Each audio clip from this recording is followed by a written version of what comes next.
ce document sur un phénomène. Regardez cet homme, ici photographié dans un cadre officiel après son élection, il y a 4 ans en Uruguay. Il s'appelle José Mujica et il est sans aucun doute le président de la République le plus modeste du monde. Il refuse d'habiter dans les palais, il a même vendu l'une des résidences présidentielles. Il met un point d'honneur à vivre comme un retraité ordinaire, dans sa ferme, pour afficher son opposition à la société de consommation. Nos envoyés spéciaux, Maryse Burgot et Laurent Desbois, l'ont rencontré. Voici leur reportage. La maison est tellement modeste qu'on se pince pour y croire. Et les vêtements du chef de l'État sont assez peu protocolaires. Ce matin-là, José Mujica, 78 ans, président de la République de l'Uruguay, nous reçoit chez lui en vieux survêtement. Ça fait 28 ans que je vis là. Élu à la présidence en 2009, José Mujica n'a rien changé à son mode de vie. Comme autrefois, il boit le maté, cette infusion d'herbe très populaire en Uruguay. Et comme autrefois, il rentre chez lui tous les soirs, dans sa ferme. Il y a bien une maison pour le président avec un parc et tout ce qui va avec.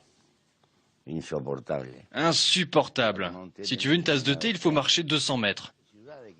En Uruguay, le président reçoit un salaire mensuel de 9 000 €. Mujica n'en accepte que 1 000. Le reste est reversé à l'État.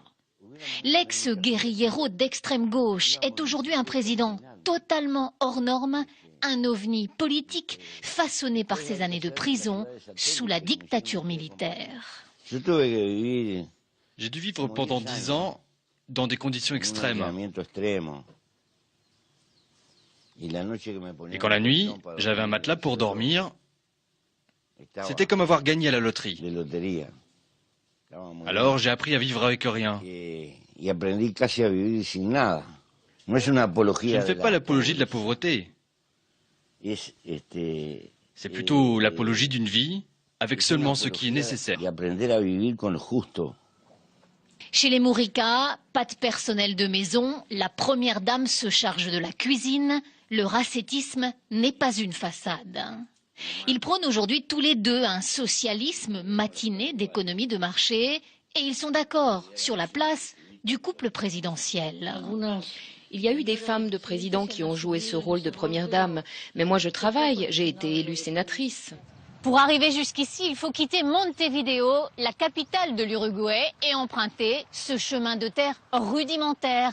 Entre deux obligations présidentielles, Mujica donne volontiers un coup de main à ses voisins cultivateurs. Seul indice de la présence ici du chef de l'État, ces 2 officiers de sécurité. Dans son bureau présidentiel, ici au cœur de la capitale, il ne porte jamais de cravate. Un chef d'État atypique pour l'un des pays les plus stables d'Amérique latine. L'Uruguay affiche aujourd'hui une croissance économique honorable et un taux de chômage à moins de 6%. Mais c'est surtout dans les campagnes et les milieux les plus défavorisés que Mujica est très populaire. Pas d'avion privé pour ce président. Ce jour-là, il atterrit dans un appareil de la garde civile à Salto, au nord du pays. Il a troqué son survêtement contre un jean.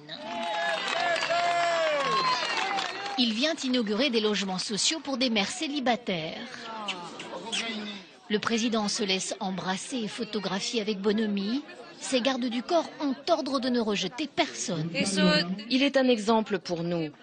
Avant lui, personne ne reversait son salaire, c'était même plutôt le contraire. On avait le sentiment qu'on nous volait.